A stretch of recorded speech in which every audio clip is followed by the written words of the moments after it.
Estamos ao vivo.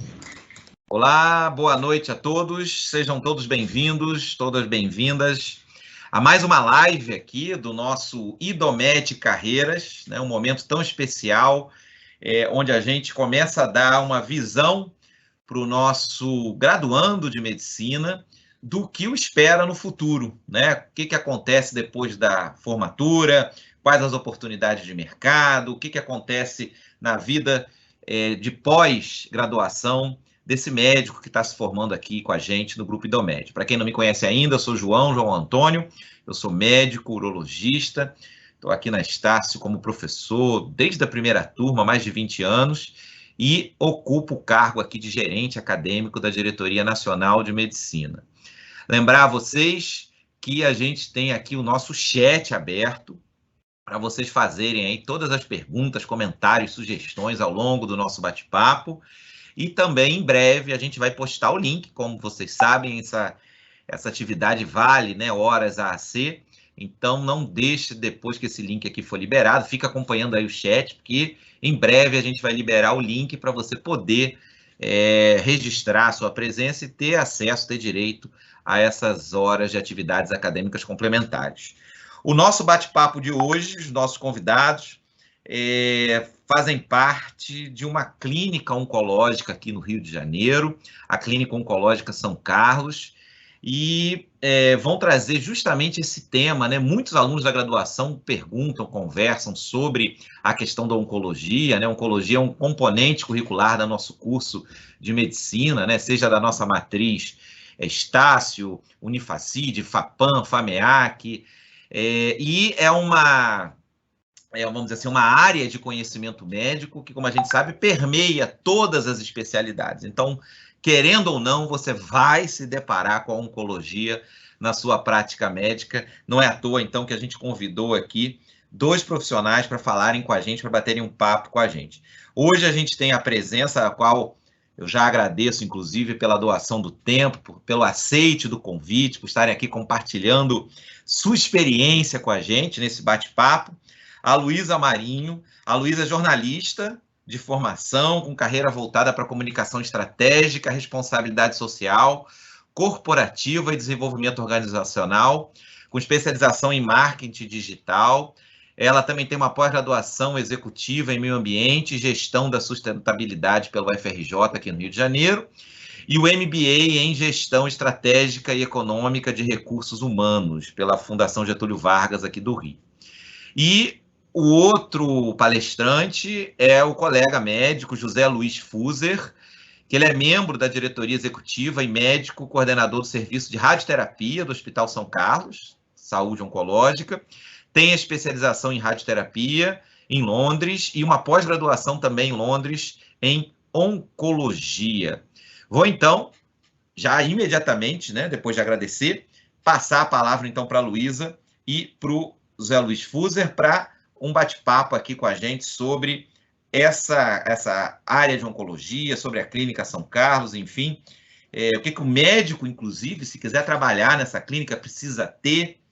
Luísa, José Luiz, muito obrigado, a palavra está com vocês.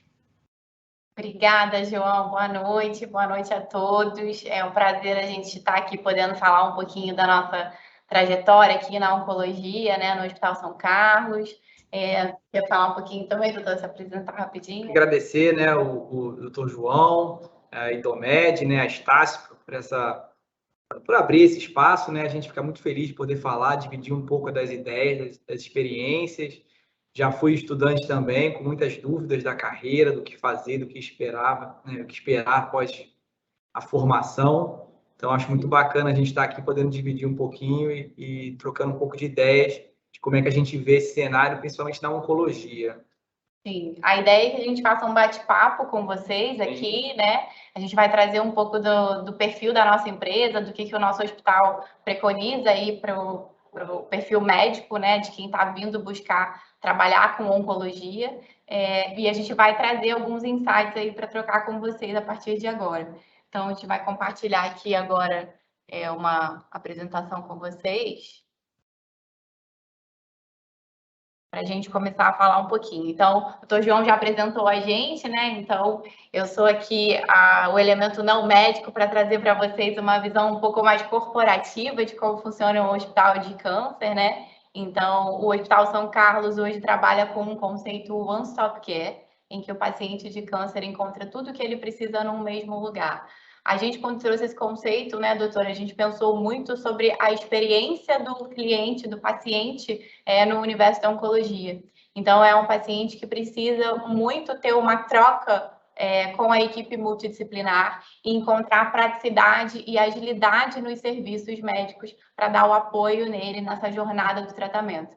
E aí a gente tem um olhar muito peculiar, né, para a oncologia, entendendo que o desafio do tratamento do câncer é o maior desafio da vida de uma pessoa que está passando por isso, e por isso a gente entendeu que reunir todos os serviços de que ele precisa, desde o diagnóstico, passando por exames e tratamentos, a cirurgia, um espaço para internação, para tratamentos específicos, era muito importante para essa jornada dele no cenário de saúde oncológica, né? Então, o nosso hospital trabalha muito o câncer num viés diferente, né, doutor? Então, a gente acredita muito quando a gente está falando de câncer, a gente está falando sobre novas oportunidades de vida. Então, todo esse conceito que a gente trouxe de reunir todos os serviços no mesmo lugar estão muito ligados a essa praticidade e a agilidade no tratamento do câncer, né? Acho que talvez como médico pode trazer o quanto que a gente tem de ganho, né, quando a gente está falando dessa agilidade no tratamento do paciente oncológico, né?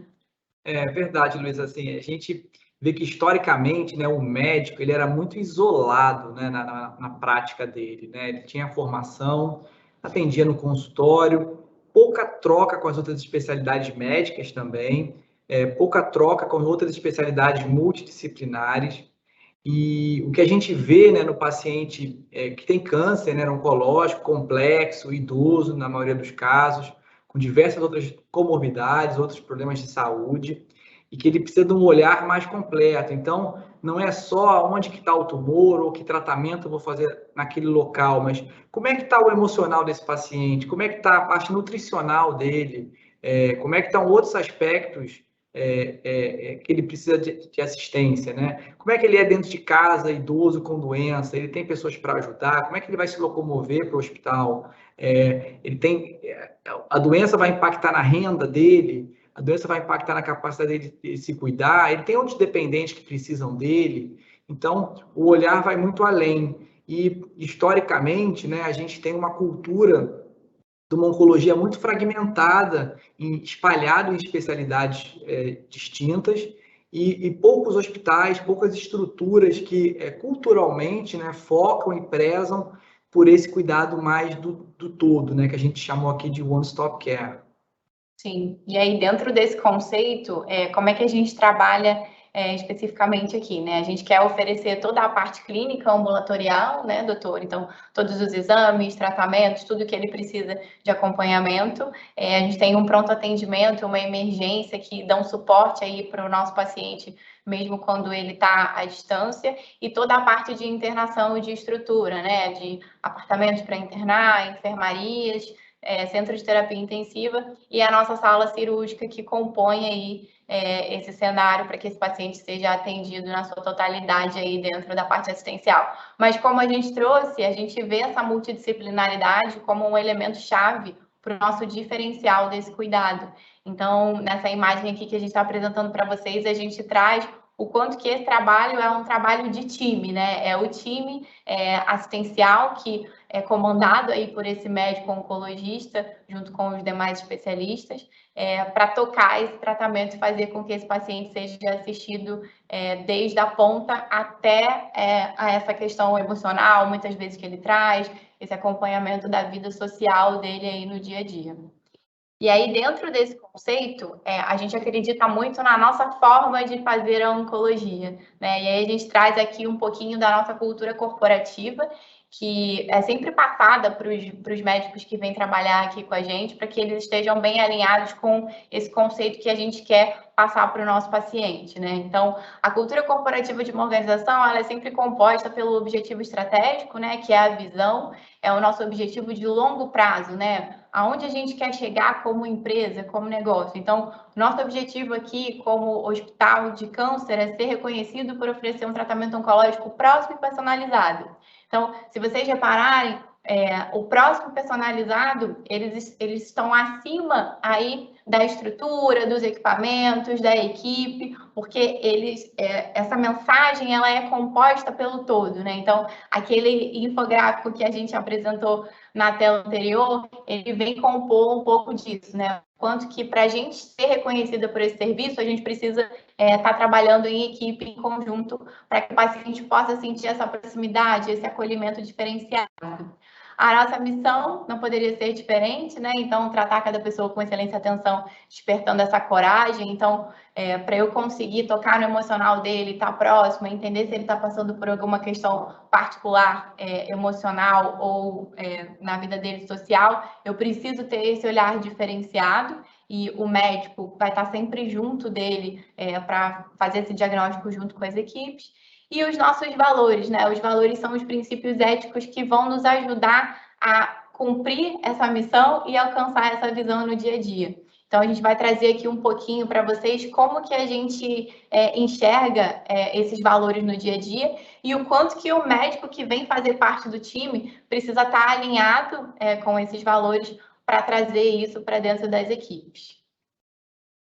E aí, o que a gente trouxe aqui, né? Falando de carreira, então, existe uma expectativa muito grande, né? Quando o médico sai da graduação e vem para um hospital fazer uma prática clínica de fato, o que é esperado, né? Então, quando a gente recebeu esse convite, a gente ficou pensando muito em como a gente, como RH, está recebendo esse médico para fazer essa avaliação e entender se ele tem fit aí com a nossa equipe. Então, a gente separou aqui algumas competências que a gente considera essenciais para que esse médico possa fazer parte da nossa estrutura e alcançar aí essa visão, essa missão dentro desses valores que a gente propõe. Então, o que a gente acredita, né, doutora, é que a parte técnica, a graduação vai trazer para vocês, né, toda a teoria da prática médica, mas as competências comportamentais que a gente está trazendo aqui hoje são essenciais, né, e os RHs dos hospitais, os profissionais de gestão que vão estar trabalhando junto com vocês para fazer essa análise, né, de se vocês têm um perfil para trabalhar em determinado hospital, vão passar por isso. Então, a gente trouxe aqui essas 5 competências que a gente acredita que são essenciais, considerando o cenário de hoje e também a nossa área de atuação da oncologia. Então, a primeira delas é a adaptabilidade, né? Então, a gente acredita muito que, principalmente num cenário pós-pandemia, o papel do médico se tornou ainda mais importante nesse sentido de flexibilidade e capacidade rápida de adaptação. Então, não sei se o doutor Zé quer falar um pouquinho sobre como a gente viveu isso na prática aqui na pandemia, né? Sim, né? Acho que essa parte da adaptabilidade, né? Muito essa questão de que às vezes você acha que você vai trabalhar numa função específica, né? E as questões imprevisíveis às vezes mudam essa realidade, né? Então, pandemia, você tem uma especialidade médica ou trabalha num hospital oncológico como o nosso, de repente você está lidando com um paciente de Covid que não tem câncer, foi uma realidade nossa aqui, né? Então, você tem que saber se ajustar à necessidade da empresa, se ajustar à necessidade do paciente, né? E muitas vezes trabalhar fora da sua zona de conforto e trabalhar fora do que você está acostumado e adaptado. Você muitas vezes trabalhando num hospital, né, privado como o nosso, que atende uma série de sistemas de saúde e operadoras e seguradoras, você vai ter regras de negócio diferentes entre o hospital e uma operadora de saúde, e muitas vezes isso impacta na prática médica. É muito comum o médico trabalhar num hospital público, ter uma carreira, uma ligação, e também está ligado a um hospital privado. E às vezes as realidades são diferentes de equipamento, estrutura, disponibilidade de medicações. Então, a gente tem que ter essa flexibilidade e saber se adaptar a cenários diferentes. Acredito que, seguindo aqui, né, nessas questões, né, o compromisso, quando a gente fala compromisso, é muito o compromisso com a empresa, com compromisso com uma questão profissional, né? Com um cargo que você exerce, né? Então, é muito aquilo do que a empresa espera de você, né? E o quanto que você está alinhado e tem a sua prática bem definida dentro do hospital. Quer seguir falando da empatia? A gente brinca até um pouquinho aqui que o compromisso na oncologia é um compromisso por inteiro, né? Então, é um pouco do que a nossa marca trabalha aí com os nossos clientes, com os nossos pacientes, e a gente acredita que isso é muito importante para a gente conseguir trazer ele para todo esse universo que a gente apresentou anteriormente, né? Então, como médico gestor, como é que esse compromisso pode ser mensurado na prática, né? Como que esse médico se comporta com essas outras questões externas, né, que o doutor José Luiz trouxe aqui. Então, isso é muito importante e acaba impactando na próxima competência, que é a empatia, né? A gente entende que rotinas, principalmente de consultórios, né, ambulatório médico, exames com horário, com agenda cheia, pode ser complicado, mas como é que você, como médico, vai se destacar no atendimento a esse paciente se você não tem o tempo ali para gerar essa conexão e ter essa empatia com ele? E a gente acredita que na oncologia, na nossa vivência aqui dentro do hospital, esse elemento é fundamental para a gente conseguir alcançar aquela visão de conseguir imprimir esse atendimento próximo e personalizado, né, doutor? Na sua prática de consultório, eu acho que você vive muito isso. Vou falar isso um pouco mais na frente, mostrar algumas coisas, vou deixar para falar da empatia daqui a pouco. E a liderança também, né? Então, a gente sai da graduação, a gente vive uma rotina médica no início da carreira, ou como plantonista numa unidade aberta ou fechada, ou tem uma oportunidade de fazer um atendimento no consultório. E qual é o próximo passo, né? Depois que eu consolidei aí os meus primeiros anos acadêmicos na prática profissional, que eu vivi um pouco do que eu aprendi na teoria na prática, qual que é o meu próximo passo como médico, né? Então, hoje a gente tem aqui o João, que está atuando aí como gestor dentro de uma empresa de educação, o doutor José Luiz, que é um médico radioterapeuta, mas que também está à frente da gestão de um hospital de câncer. Então, a gente acredita que uma competência fundamental é a liderança, né? Você se enxergar como um profissional que, a partir de um certo momento, vai precisar lidar com outros profissionais da sua mesma especialidade, e até mesmo esse olhar multidisciplinar, né, para conseguir gerir essa equipe de uma forma mais integrada, né, que é um pouco do conceito One Stop Care. Né? Às vezes a gente confunde, gente, liderança, né, com mandar. Eu sou o líder, eu mando, né? Na verdade, não é bem isso. O médico, ele vai eventualmente trabalhar em estruturas que vão ter outros médicos subordinados a ele, né? Então, você fez uma especialização, foi trabalhar no hospital privado, no hospital público. Daqui a um tempo, vão ter médicos mais novos trabalhando naquela estrutura, ou residentes, e você vai, de certa forma, ter que organizar turnos ou plantões, ou organizar atividades acadêmicas. Uma série de questões ligadas à liderança vão surgir naturalmente na sua prática.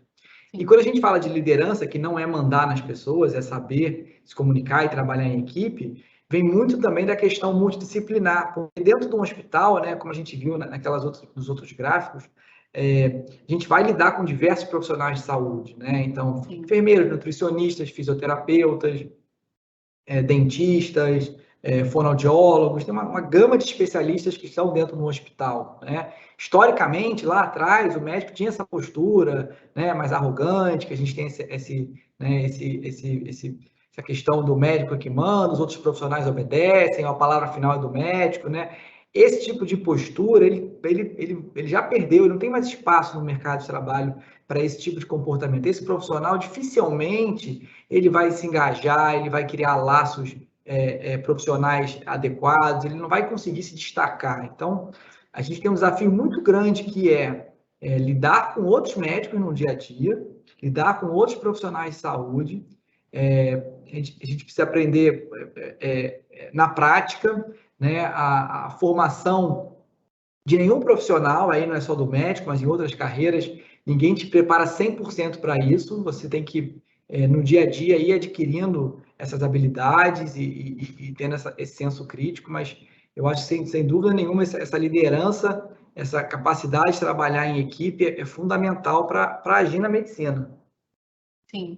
E aí, a complementariedade dessas competências leva ao desenvolvimento de uma visão estratégica, né? Então, seguindo aí esse olhar de trabalho em equipe, de trazer uma experiência mais completa para esse cliente na assistência médica, a visão estratégica vai fazer com que você tenha essa possibilidade de atuar na gestão médica, né? Que tem muita diferença da prática clínica, né? Então, o Dr. Zé Luiz, por exemplo, aqui, ele se divide, né? Ele está na operação como médico e também está na gestão, né? Sim, então, acho que a visão, né, a gente conseguir entender todo o fluxograma da assistência médica, né? Então, o paciente, ele vai ser tratado num hospital, ele tem a sua família, ele tem a expectativa dele, a visão dele do que vai acontecer, tem a visão da família dele, dos acompanhantes dele.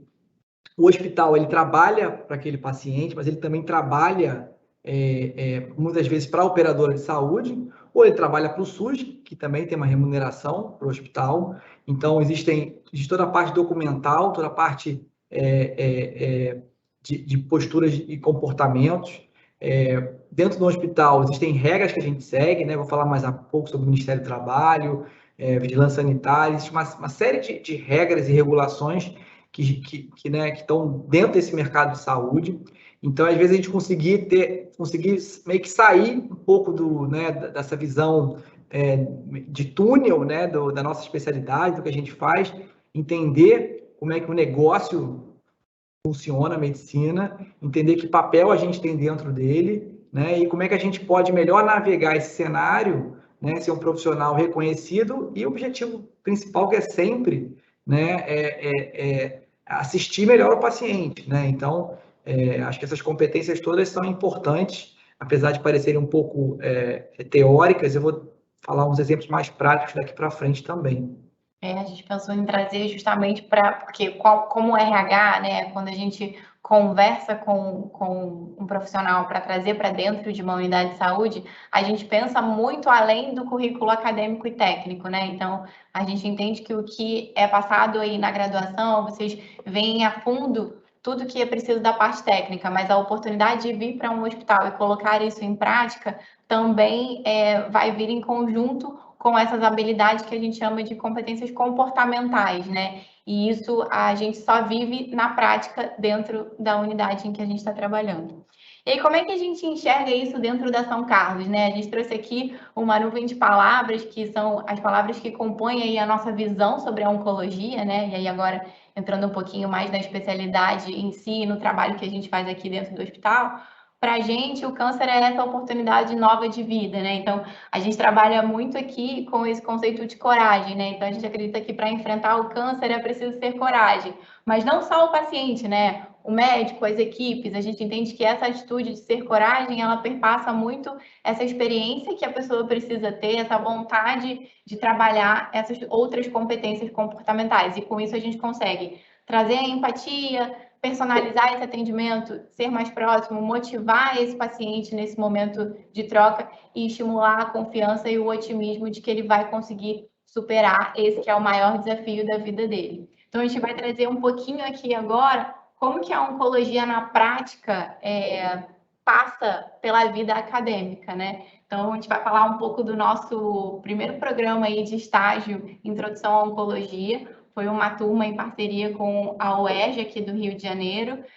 O doutor Zé Luiz acompanhou de perto, né? A gente trouxe aqui até uma das alunas que apresentou um trabalho final aqui na especialidade de radioterapia. Então, foi um programa em que a gente teve a oportunidade de receber esses alunos aqui por 6 meses e eles puderam viver na prática tudo isso que a gente trouxe, né? Eles conheceram o universo do hospital, como funciona um hospital oncológico, quais são as competências que eles precisam desenvolver no dia a dia. Então, eles viram na prática aí o quanto que esse comportamento, essa adaptabilidade, essa flexibilidade que eles precisam ter no dia a dia complementam o trabalho do especialista que está ali na frente do paciente, né? Sim, quando a gente começou a receber os alunos, né, eu estava até conversando com o doutor João, a minha ideia era que a grande curiosidade, né? A grande dúvida que eles teriam seriam questões técnicas, né? Então, queriam saber mais detalhes sobre a radioterapia, sobre a quimioterapia, quando faz esse tratamento ou aquele.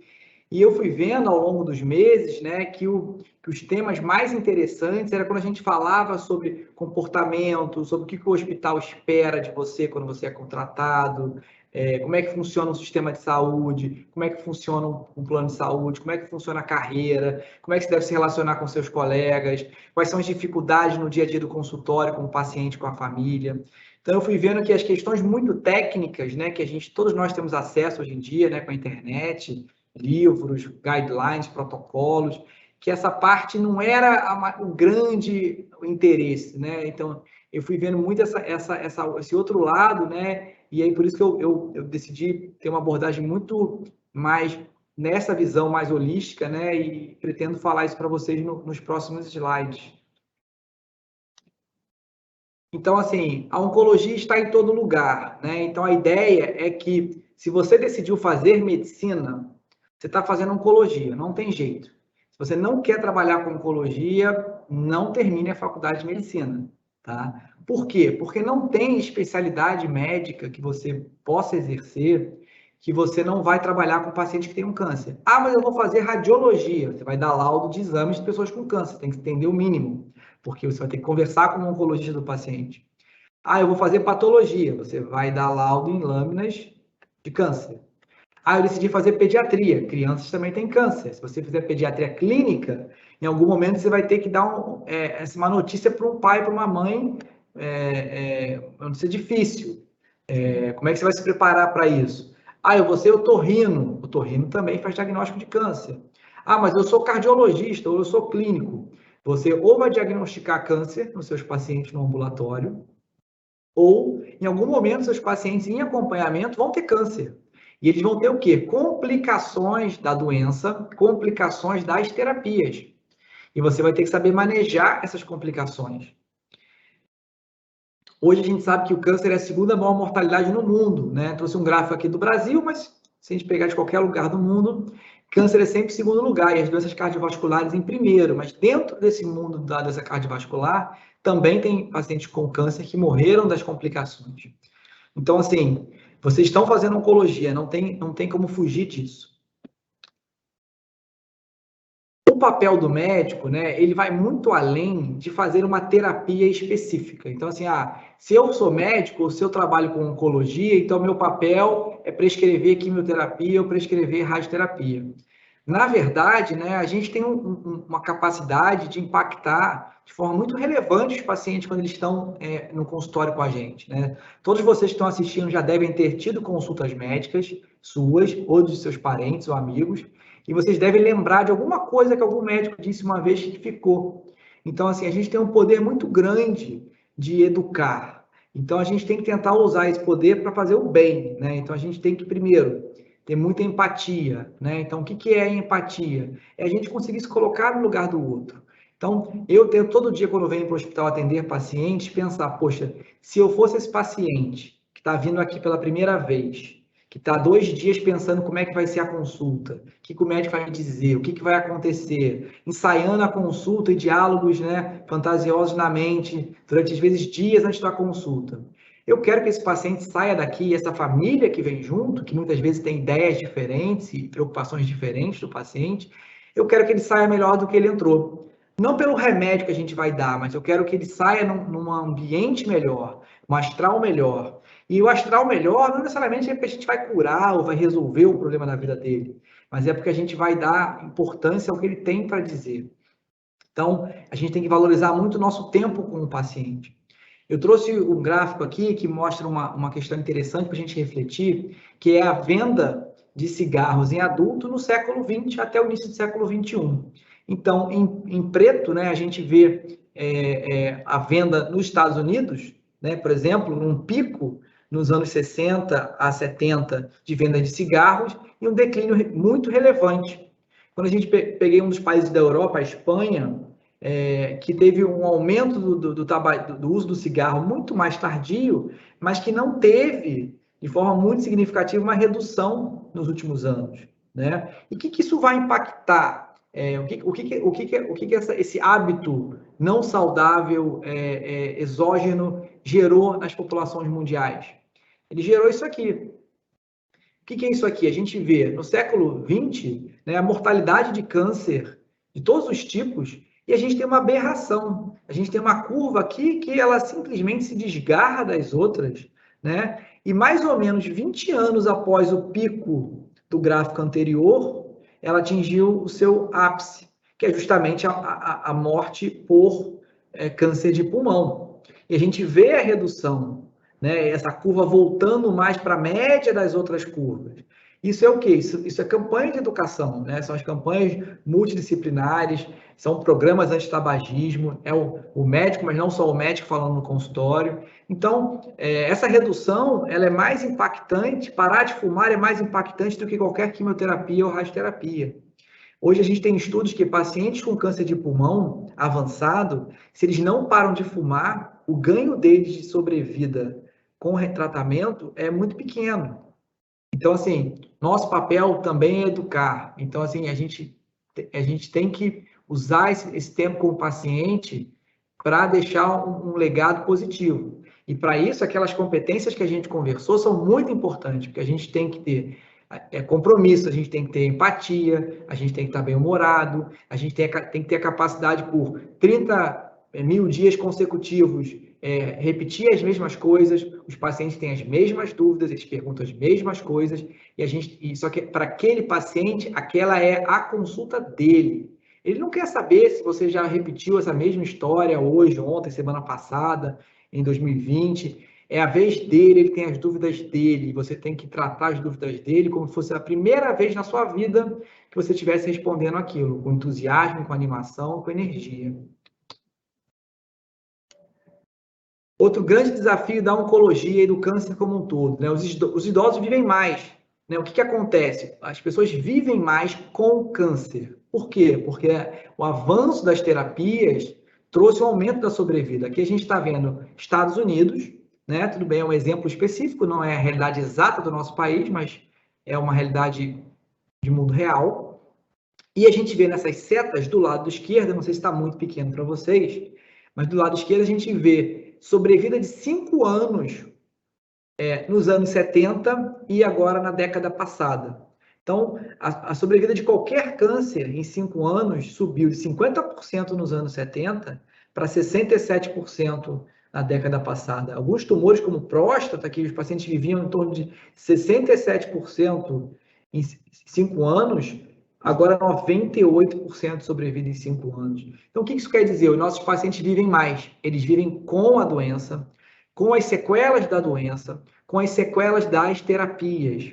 Então, aquilo que eu falei no início, você vai fazer medicina, você vai ser médico, você vai tratar câncer. Não tem jeito, você vai lidar com o paciente que tem ou vai ter a doença. Então, super importante a gente adquirir essas habilidades e conhecer um pouco. Claro, você não vai ser especialista em tudo, mas muitas vezes você vai ser um médico de referência desse paciente e ele vai querer tirar dúvidas, ele vai querer saber um pouco mais do que vai acontecer. Então, fica uma reflexão e um desafio para vocês, que são uma geração depois da minha, né, que vai provavelmente pegar pacientes que vão ver mais ainda, e todos esses desafios. E os desafios também nos sistemas de saúde, tanto públicos quanto privados, porque a pressão econômica, o aumento dos custos para a terapia, eles impactam na prática médica, também na nossa qualidade de vida enquanto profissionais. Bom, o que o mercado de saúde espera do médico, né? O João comentou ali no início, o Luísa também, não é simplesmente só São Carlos, né? Então, assim, eu perguntei isso para todos os alunos da UERJ que estiveram aqui, e a resposta mais comum é assim: ah, professor, a gente espera que eu saiba, vocês esperam que eu saiba entubar o paciente, ou eu tenho que saber tratar a infecção do trato urinário. Na verdade, eu não espero nada disso. Eu espero que você chegue no horário. Então, assim, se você foi contratado, se trabalha em um local, a primeira coisa que eu espero é que você cumpra o horário, que já é difícil na formação médica. A gente espera que você saiba qual é a regra de roupa que você pode usar no hospital. O Ministério do Trabalho, por exemplo, ele regula vestimento médico dentro de hospital, uso de adorno, brinco, e os hospitais são multados ou autuados. O Ministério do Trabalho regula se você está usando o jaleco de um hospital em outro hospital. Você não pode fazer isso, você está fazendo, né, uma transferência da flora bacteriana de um local para o outro. Então, existe uma série de regras comportamentais que a empresa que está te contratando, ela espera que você saiba navegar. E a empresa espera isso muito mais do que uma questão técnica específica, porque a questão técnica a gente aprende, né? Se vocês são estudantes de medicina, vocês já estão num grupo de pessoas que tem uma capacidade de estudar, de memorizar fatos acima da média. Então, assim, a parte técnica é fácil de ser resolvida. O hospital espera que você tenha questões humanas e comportamentais bem desenvolvidas e que você consiga desenvolver mais isso ao longo do tempo. Voltando à questão da empatia, né, eu achei super importante mencionar, né, que nesse mundo acelerado que a gente vive, a gente não deixa o paciente falar, né? Muitos de vocês devem estar já no final da faculdade, já devem acompanhar algum tipo de ambulatório, e vocês percebem que, né, nós médicos, né, vocês também, a gente interrompe o paciente muito rápido, né? Vocês sabem quanto tempo o paciente fala até ele ser interrompido pelo médico, né? Então, tem alguns estudos, mas em média, 11 segundos. E alguns estudos falam, né, que o paciente ele queria apenas 30 segundos para poder dizer o que ele queria dizer. Muitas vezes o que ele quer falar não tem nada a ver com uma questão técnica, e você interrompe, porque ele está querendo contar para você: poxa, doutor, mas ano passado eu fiz o meu PSA e estava normal, e agora eu fiz e deu alto. Quando ele está fazendo isso, ele está fazendo um autoexercício de tentar aceitar e entender por que ele não tinha doença e ele agora tem. Né? Como isso não é relevante tecnicamente, o que a gente faz? A gente interrompe esse paciente, porque a gente tem uma obrigação, né, de vomitar uma série de questões técnicas para ele, explicar tratamentos, explicar exames que ele vai fazer, em consultas que são rápidas, a gente tem pressão para sempre atender mais, mas assim, a gente precisa ouvir, porque normalmente o paciente, o que ele quer falar e a dúvida que ele tem não é o mais relevante tecnicamente, mas é como é que ele vai julgar você, como é que ele vai julgar o seu atendimento. Então, a gente tem que deixar o paciente falar, tem que rapidamente, numa avaliação, entender o que é importante para ele e o que não é, até para a gente poder indicar melhor as terapias que a gente vai fazer, porque, né, o próximo personalizado, que a Luísa falou, é muito de você individualizar a conduta. Os guidelines existem, os protocolos existem para nortear o que a gente faz, para nos dar uma referência, para a gente não navegar no escuro. Mas a gente precisa individualizar. Como é que você vai individualizar se você só escuta o paciente por 11 segundos? Você não está individualizando, você está fazendo da sua cabeça. E olha como aquelas competências, né, doutor, são importantes para que você consiga ter essa percepção de como o paciente precisa trazer, né? Então, eu tenho um protocolo da minha consulta, e aí, se o paciente trouxe muitas questões e ele está querendo ser ouvido, como que eu tenho que me adaptar rapidamente para atendê-lo de uma forma personalizada, né? Como é que eu posso trazer ali um pouco de empatia? Será que eu posso dividir uma experiência com ele? Antes da gente entrar aqui na aula, o doutor Zé Luiz estava conversando com um aluno que acompanhou ele atendendo uma paciente. Ele falou: caramba, você rapidamente conseguiu ali convencê-la de fazer um tratamento de radioterapia, né? Você mandou muito bem, conversou bastante com ela, então você conseguiu adaptar ali no momento em que você sentiu que a paciente precisava de um outro formato de atendimento, né? Então, esse é o próximo e personalizado. É a adaptabilidade que a gente falou, né? As pessoas vão vir com desafios diferentes, com dúvidas diferentes, e às vezes você tem que saber a hora que você vai sair um pouco da parte técnica, que você vai puxar um assunto para um outro tema, para tentar quebrar o gelo. Então, isso aí, cada um vai criar a sua própria metodologia, né? Os professores que vão formar vocês, a experiência na residência, vocês vão ter experiências diferentes e vão tentar achar mecanismos, né, de criar a sua rotina profissional, né? Mas lembrem-se, você não... O quanto você é bom como profissional não tem nada a ver, primeiro, com quanto você acha que você é bom. Não tem nada a ver com quanto você consegue memorizar fatos. não tem nada a ver com o quanto é famoso ou não o hospital que você estudou. A sua relevância como profissional é como você gasta o seu tempo se relacionando com o paciente e os seus familiares. Essa é a única métrica que tem valor. E no final das contas, você vai ser medido por isso. Essas outras pompas e títulos, etc., isso não sustenta a sua carreira no longo prazo. Então, eu sei que vocês esperavam ver questões mais técnicas talvez de oncologia, mas eu quis trazer um pouco mais desse outro olhar e um pouco mais dessa visão. Então, aqui, né, resumindo, assim, o paciente só quer ser ouvido. Então, muito importante a gente frisar isso. Eu acho que esse talvez seja um dos últimos slides, né? Sim. Daqui a pouco a gente vai para as perguntas, que eu gosto muito de falar sobre curiosidade versus conhecimento técnico, né? Então, para a gente desenvolver essas habilidades, né? Eu não tive uma formação formal de gestão hospitalar, né? A minha formação foi toda como médico inicialmente, mas a gente tem que ser curioso, a gente tem que pesquisar, ler sobre coisas diferentes,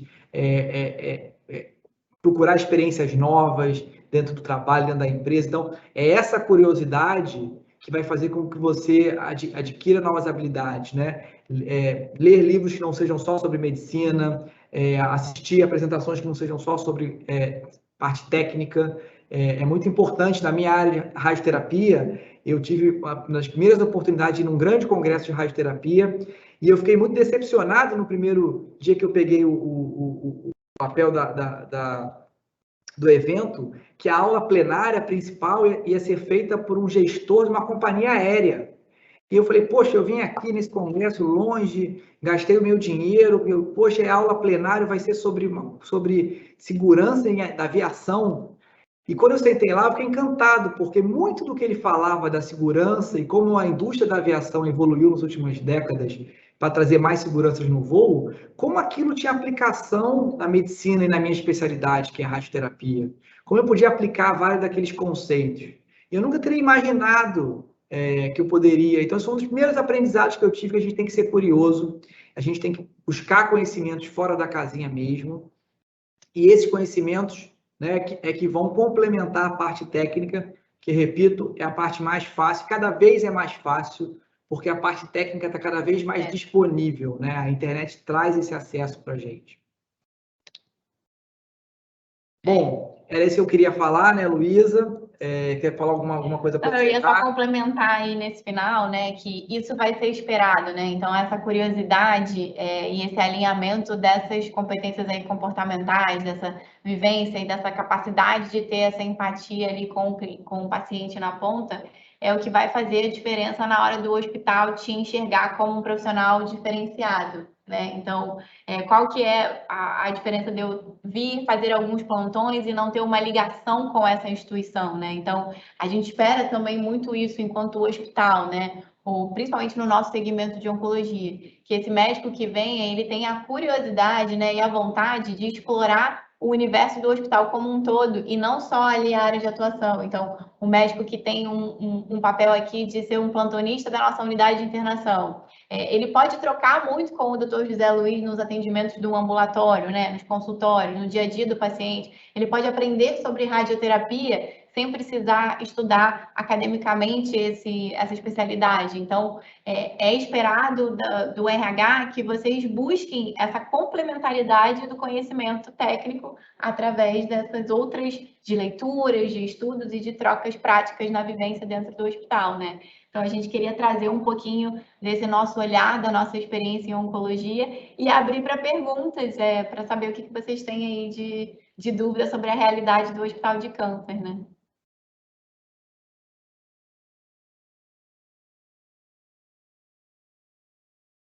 João? Maravilha, maravilha, Luísa. Um excelente bate-papo aí, excelente apresentação. Zé Luiz também. Vou convidar, né, quem estiver na audiência, pode colocar aí suas perguntas, comentários para a gente passar aqui. Enquanto as perguntas ainda não chegam, vou fazer uma pergunta minha aqui para ambos, né? Em relação à atividade do médico, especialmente esse médico, muitas vezes super especializado, né, que vai trabalhar numa clínica de oncologia, para você fazer uma radiologia intervencionista, uma medicina nuclear, né, os vários braços aí da área oncológica, você faz a especialização em cima da especialização, então você acaba virando um super especialista. E muitas vezes, né, isso pode confundir um pouco a cabeça do profissional na hora que ele vai estar inserido numa equipe multidisciplinar, né, que vai lidar com enfermeiro, que vai lidar com nutricionista, com fisioterapeuta, com fonoaudiólogo. Queria ouvir de vocês, né, o que vocês pensam assim, sobre isso. É importante essa questão da multidisciplinaridade, né, assim, essa relação com outras especialidades na área de saúde, no dia a dia com o paciente, ou é o médico que sabe tudo, ele é o líder mesmo da equipe de saúde e ele que vai definir tudo no fim das contas? Então, João, ótima pergunta, né? Na verdade, a multidisciplinaridade ela é muito eficiente, né? Hoje, na oncologia, a gente tem trabalhos, estudos mostrando que o paciente com câncer metastático, se ele tem um caso dele discutido numa reunião multidisciplinar, ele tem ganho de sobrevida.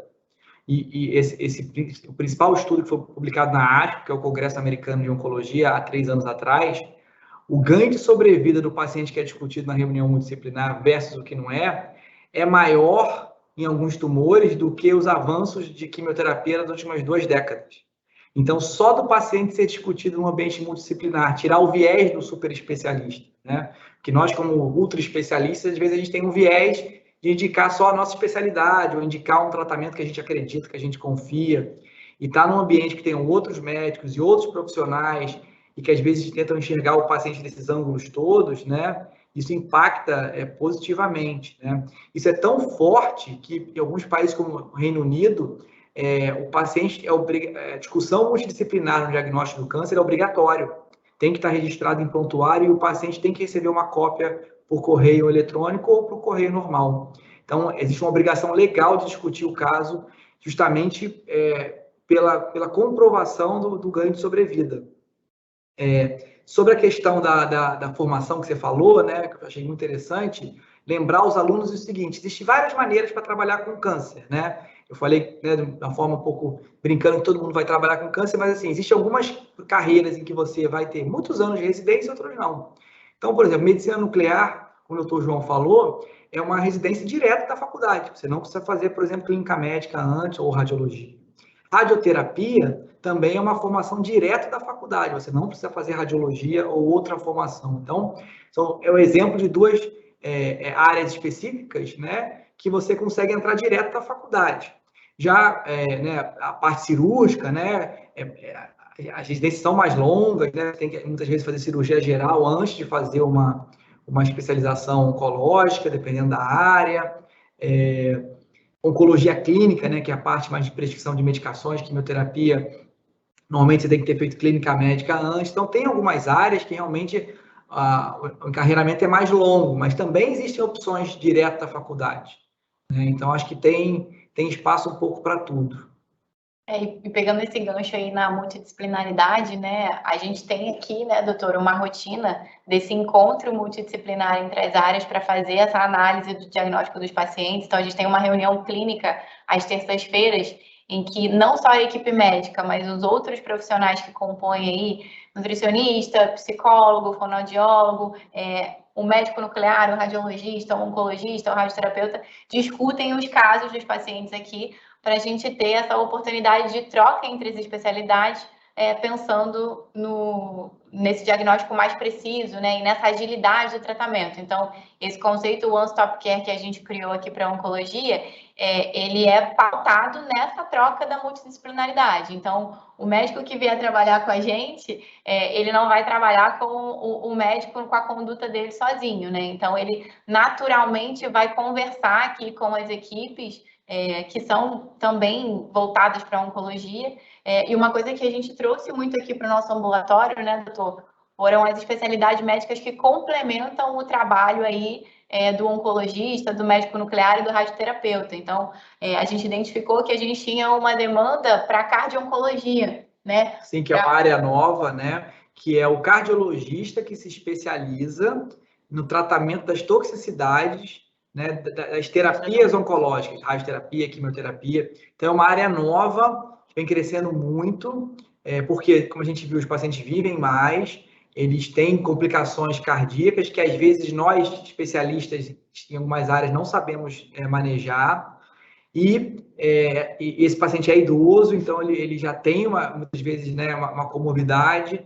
Então, é uma área muito interessante que a gente, quando implementou aqui no ambulatório, né, mudou muito a nossa visão do time, né? Antitabagismo também, então os pneumologistas fazem muito esse trabalho, né? Então, a gente tem na equipe aqui, pneumologista fazendo todo um trabalho junto com a psicologia, né, das terapias de tabaco, que é uma área super difícil, super delicada, e também os estudos mostram impactos significativos na sobrevida dos pacientes. Então, terapia não é só droga na veia, tem várias coisas que a gente pode fazer e vários profissionais que podem participar, né?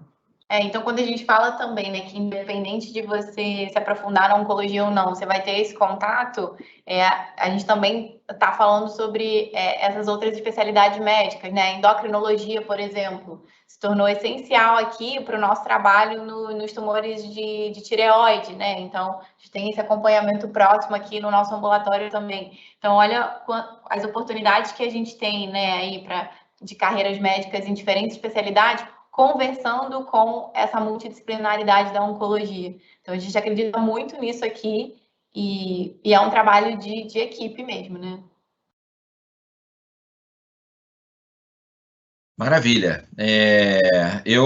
Enfim, mais uma vez queria agradecer a presença de vocês dois aqui. Antes da gente caminhar aí para o encerramento, lembrar quem está acompanhando a gente que o link para você computar, né, suas horas AAC já está disponível aqui no nosso chat, no nosso perguntas e respostas. Então, acessa lá o link, acessa o link que está aqui postado para você poder ter acesso a você ter assistido aqui o nosso bate-papo, completar, né, suas horas AAC aí para sua graduação.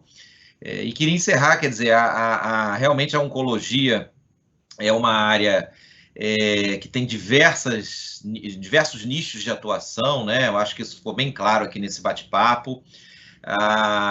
E não só dentro da medicina, né? Você tem a nutrição oncológica, a fisioterapia oncológica, a enfermagem oncológica. Dentro da medicina, é uma especialidade que vai da criança ao idoso, o homem, a mulher, enfim. Então, assim, um campo de mercado amplo. A gente tem a indústria farmacêutica, talvez seja uma das áreas da medicina onde a indústria farmacêutica mais investe, né, mais pesquisa, né? A gente tem cada vez mais drogas aparecendo e métodos de tratamento, e isso faz com que a gente tenha mais opções, mais mercados de trabalho também. E acho que foi legal também porque a gente ouviu aqui várias dicas, né, de como se portar, como se comportar, como atuar para além, né, da prática médica do dia a dia. A gente conversava aqui nos bastidores e esse é o objetivo da dupla aqui, Luísa e Zé Luiz, trazer essa visão para o graduando aí que um dia pode participar, inclusive, aí lá da clínica, trabalhar com eles lá na clínica. Enfim, acho que valeu muito aqui. Eu, de novo, só tenho a agradecer a presença de vocês, os representantes aí da Clínica São Carlos. Tenho certeza que quem quiser conhecer está à disposição, não é isso? Se os alunos quiserem aí conhecer, passar um dia. Então, enfim, vou passar para vocês de novo a palavra, para a gente, então, fazer as considerações finais, agradecendo mais uma vez esse excelente bate-papo, bem esclarecedor que a gente teve hoje à noite. Agradecer novamente, né, a IDOMED, a Estácio aí, o doutor João, a Daniele também pela oportunidade.